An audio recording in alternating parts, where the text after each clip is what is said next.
نظم first year کی مستقبل کی جھلک ہے۔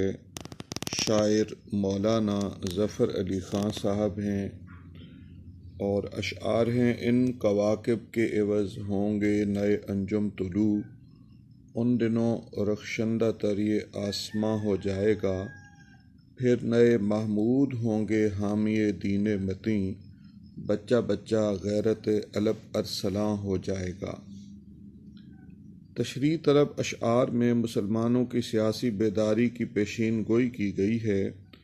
ڈوبنے والے ستاروں کے عوض نئے ستارے طلوع ہو کر آسمان کو جگمگا دیں گے۔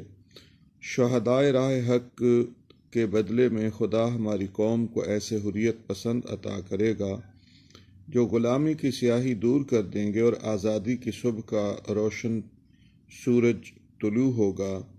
ایسے نئے لوگ پیدا ہوں گے جو مثل محمود غزنوی سربلندی دین کے لیے کردار ادا کریں گے۔ قوم کے ہر بچے کے دل میں دفاع اسلام کا جذبہ موجزن ہوگا۔ بقول شاعر: باطل سے دبنے والے اے آسماں نہیں ہم، 100 بار کر چکا ہے تو امتحاں ہمارا۔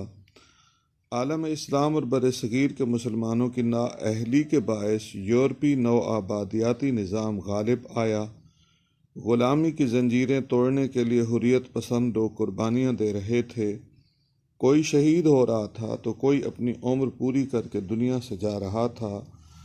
عام لوگ یہ سمجھتے تھے کہ یہ خلا کون پر کرے گا۔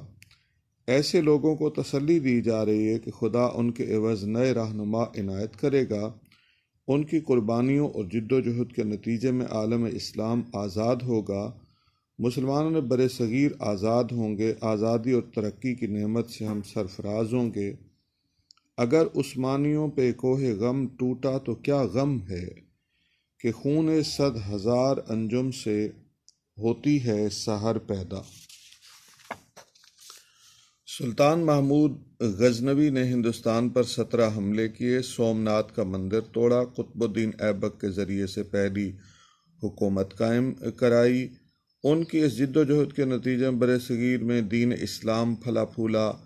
دین مبین کے معنی ہیں دین متین کے معنی ہے زندگی بسر کرنے کا سنجیدہ راستہ، ایسا دین جس میں کوئی لغو بات نہیں۔ اس سلجھے ہوئے دین اسلام کی حمایت و مدد کے لیے نئے محمود سامنے آئیں گے۔ ان کی محنت سے یہ سچا دین ہند پر اور دنیا پر غلبہ پائے گا۔ شب گریزاں ہوگی آخر جلوہ خورشید سے، یہ چمن معمور ہوگا نغمہ توحید سے۔ علب ارسلاں روسی زبان کے الفاظ ہیں۔ مراد ہے بہادر شیر۔ سلجوقی سلسلے کے 8ویں وسط ایشیائی حکمران کا نام ہے جس نے ایرانی سرحدوں پر اپنے ایرانی لشکر سے سلطنت روما کے عیسائیوں کو شکست فاش دی۔ جب رومی عیسائیوں نے منصوبہ باندھا کہ عالم اسلام پر ایسا حملہ کریں ایک بھی مسلمان باقی نہ بچے، مستقبل میں عالم اسلام کے ہر بچے اور جوان کے دل میں دفاع اسلام کا جذبہ یوں موجزن ہوگا جیسے علب ارسلاں نے دین متین کو غیروں سے محفوظ رکھا۔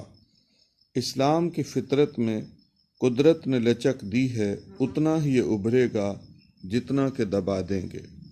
شہیدان راہ حق کی مظلومانہ شہادت سے مایوس نہیں ہونا چاہیے۔